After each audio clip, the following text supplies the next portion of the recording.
Avtomobil yo'llarida qayd etilgan yo'l transport hodisalarini oldini olishda olib borilayotgan profilaktik reyd tadbirlari muhim ahamiyatga ega. Haydovchilik guvohnomasiz avtomobil boshqarayotgan mast holda rul boshqaruviga o'tirayotgan haydovchilarning tartibsiz harakatlari sabab avtohalokatlar sodir etilmoqda. Toshkent viloyatining Chirchiq shahrida navbatdagi profilaktik reyd tadbirlari o'tkazildi. Yuqorida aytib o'tganimizdek, hali haydovchilik guvohnomasi olmasdan avtomobil boshqargan haydovchilardan biri aniqlandi.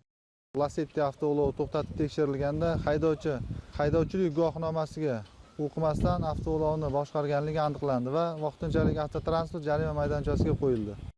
Qonunchiligimizda avtomobilni mast holda boshqargan haydovchi transport vositasini boshqarish huquqidan mahrum etiladi.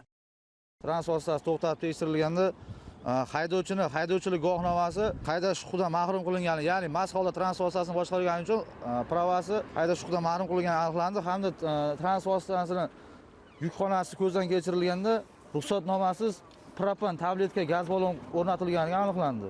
Profilaktik reyd tadbirlari tungi vaqtda ham davom ettirildi. Unda tegishli hujjatlarsiz avtomobil boshqargan, harakat ishtirokchilari hayotini xavf ostiga qo'yib mast holda rul boshqaruviga o'tirgan haydovchilar aniqlandi.